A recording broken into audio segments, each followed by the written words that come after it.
देखो ये बहन लव मैरिज करके 5 साल में इनके 2 बच्चे हो गए और वो आदमी जिनसे इनको लव था वो किसी और से लव करने लग गया।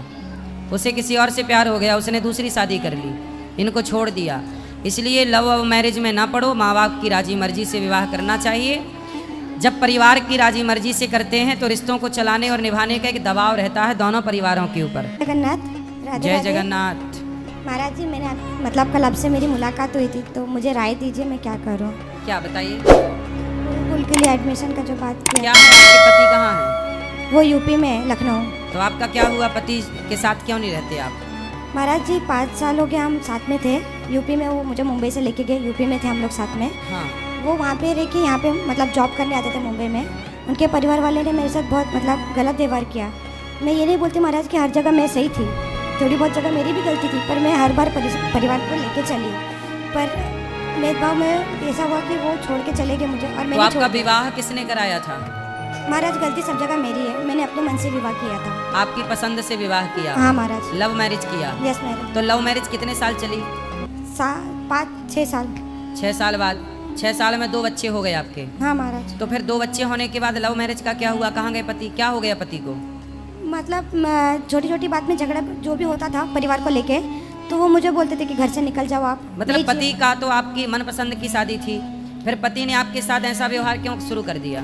पता नहीं महाराज, मैं खुद नहीं समझ पा रही, क्योंकि उनके तरफ से ही जो भी था सब उनके तरफ से ही था। मैं तो बाद में उनके साथ जुड़ी, बाद में अचानक से ऐसा क्या हुआ मैं भी आज तो क्या उनका किसी और स्त्री के साथ तो चक्कर नहीं है? मैं जहाँ तक का जानती थी तभी नहीं था, पर अब उनने दूसरी विवाह कर लिया, पर डिवोर्स अभी तक नहीं मिला है। तो डिवोर्स किसके साथ, आपके साथ? हाँ, मेरे साथ डिवोर्स नहीं करके उन्होंने दूसरी शादी कर ली है। तो देखो, प्यार आपसे किया और शादी किसी और से कर ली, आपसे भी शादी कर ली। महाराज वही तो दुविधा है कि पूरा संसार छूट गया मेरा। और वो तो देखो, आपने जो लव मैरिज की तो आपने पहचान नहीं पाई कि ये प्यार नहीं करता, आपसे केवल आपका शोषण करना था उसे।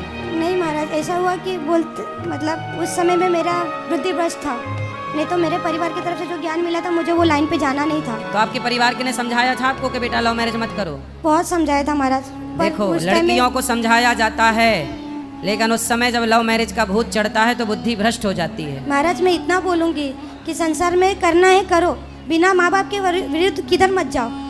माँ बाप की मर्जी के बिना कहीं नहीं जाना नहीं चाहिए। महाराज, चाहे वो इंसान कितना भी अच्छा हो, माँ बाप जब तक ना साथ दे, हाथ ना छोड़ माँ बाप का, पूरी दुनिया छूट जाती है महाराज उसके बाद। सही है। देखो ये बहन लव मैरिज करके 5 साल में इनके 2 बच्चे हो गए और वो आदमी जिनसे इनको लव था वो किसी और से लव करने लग गया। उसे किसी और से प्यार हो गया, उसने दूसरी शादी कर ली, इनको छोड़ दिया। इसलिए लव मैरिज में ना पड़ो, माँ बाप की राजी मर्जी से विवाह करना चाहिए। जब परिवार की राजी मर्जी से करते हैं तो रिश्तों को चलाने और निभाने का एक दबाव रहता है दोनों परिवारों के ऊपर। इसलिए इस परंपरा को बनाए रखिए। और लड़कियों को जो लव मैरिज के चक्कर में पड़ी हैं उनको आपको समझाना चाहोगी? हाँ महाराज, क्या करना है कीजिए, माँ बाप को परमिशन लीजिए, उनको बताइए। अगर उस टाइम में मना करते, भले ही आपको 2 साल 3 साल दुख होगा, पर पूरा जिंदगी आपकी सवरेगी। तो आपने लव मैरिज जब की थी तो अपने माँ बाप को नहीं बताया था? मैंने पता चला था घर पे, पर मैं उनको, जो माँ बाप को रुलाता है महाराज वो खुद रोता है, वो दशा मेरा आज है। तब नहीं समझा, आज पछता रही हूँ, जबकि माँ बाप साथ में नहीं है, मेरे परिवार साथ नहीं है। अब आपके माँ बाप आपका साथ नहीं देते? महाराज मेरी हिम्मत नहीं है उनके आगे जाने की, इतना गलती करने के बाद हिम्मत नहीं है। बहुत वहाँ पे जाने के बाद बहुत सोचा कि मैं चली जाऊँ, पर ऐसा था कि बड़े घर के बेटी हूँ मैं, गाँव में समाज में क्या इज्जत रहेगी। एक तो आपके पिताजी क्या करते थे, क्या करते हैं? पिताजी तो मेरे गुजर गए हैं, अब नहीं है वो। तो शादी, आपकी शादी के पहले के बाद? ऑटो चलाते थे। आपके पिताजी ऑटो चलाते? हाँ महाराज। तो आपके पिताजी ने समझाया था कि बेटा विवाह ना करो वहाँ जहाँ करना है? ऐसा था महाराज जी कि पिताजी और मेरे कभी बाप बेटी का रिश्ता नहीं था, मेरे दोस्त थे वो। हर सुख दुख में मेरे साथ थे, कहीं पे भी जाते मुझे लेके जाते थे। ऐसा तो इतना प्यार करते थे आपके पिताजी आपको? ऐसा था कि रात को उनके हाथ का निवाला खाए बिना सोती नहीं थी, भले ही सो जाओ वो। फिर भी आपने अपने पिता को धोखा दे दिया। आज उसका ही परिणाम है, हम अकेले, आज उसी का परिणाम है महाराज, मैं अकेली हूँ। तो इतना प्यार देने के बाद भी आप लोग क्यों धोखा दे देते हैं अपने माँ बाप को? महाराज वही तो सबको बोलना चाहती हूँ कि गलत मत करो, भले ही रो लो 2-3 साल, पर जिंदगी ना रो, ना बाप आपको रुलाओ। सारा बाद में मिल जाता पर सम्मान नहीं मिलता है महाराज। सही है। इसके लिए पर महाराज अब जो मेरी परिस्थिति है वो मेरे से नहीं संभाला जा तो रहा। आपकी माँ कहाँ है? वो रहते मुंबई में ही रहते हो सब। तो माँ से बात नहीं होती आपकी? मैं नहीं करती महाराज, मैं नहीं जाती उनके पास। मैं नहीं करती और हूँ। आपके भाई? भाई भी है मेरे, एक भाई है, एक बड़ी बहन है। उनका किसका भी विवाह नहीं हुआ था, मैंने शादी कर ली थी। तो अभी हम ठहरे ब्राह्मण करके, तो गांव में समाज में तो सब आपने जगह- जिनसे विवाह किया था वो प्रेमी, वो भी ब्राह्मण था, कोई और था? मैंने जात पात नहीं देखा था महाराज, तो वो तो नीची जाति के ही है वो। ये नीची ऊंची जाति तो नहीं, लेकिन मैंने नहीं ब्राह्मण का देखा। ब्राह्मण में ही विवाह करना चाहिए। नीच ऊंच ना होता है, नीच नहीं बोलना चाहिए किसी को, नीची ऊंची नहीं होती, जातियां होती हैं बस। वही जाति उनकी अलग थी, मेरी जाति अलग थी, पर जी। मैंने वो सब नहीं देख के विश्वास करके कर लिया था। इसलिए कहते हैं कि एक गलत डिसीजन सारी जिंदगी बर्बाद कर देता है, एक गलत निर्णय।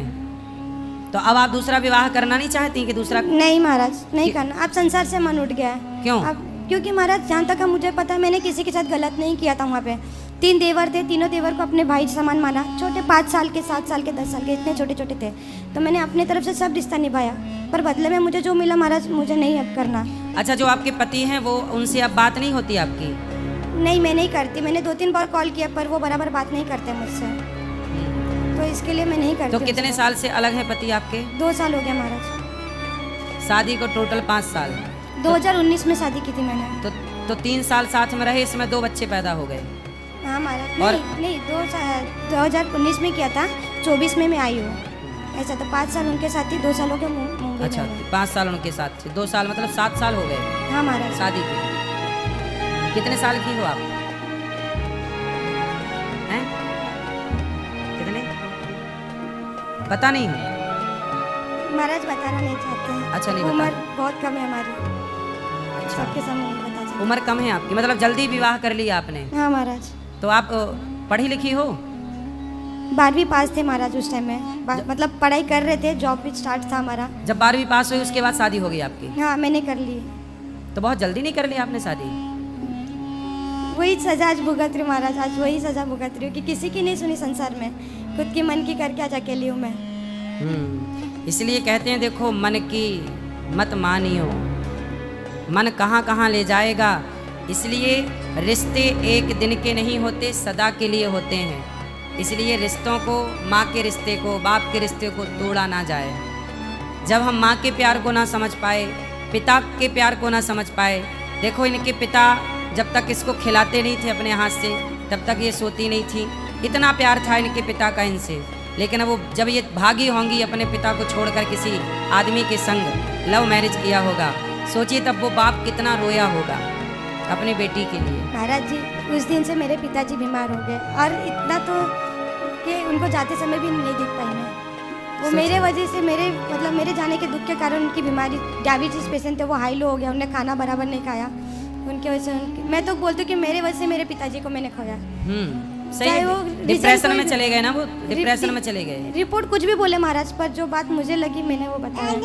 सही है, आपके कारण ही वो पिताजी बेचारे डिप्रेशन में चले गए हों। जिससे प्रेम करते हैं ना, जब वो धोखा देता है तो बहुत कष्ट होता है। जैसे हम बेटी से प्यार करते हैं और बेटी धोखा दे दे, तो बाप ना उसी दिन मर जाता है। शरीर तो बाद में छूटा, पर जिस दिन आप बाप को धोखा दी, उसी दिन आपका बाप मर चुका था। फिर वो तो केवल उसका हाड़ा मांस खड़ा था, केवल देह खड़ी थी, बाकी वो तो मर चुका था। ऐसे ही है बेटा। इसलिए किसी बेटी को ये गलती नहीं करना चाहिए जो गलती इन्होंने की है। हर बेटी के लिए ये मैसेज है। महाराज, अब मेरा जो परेशान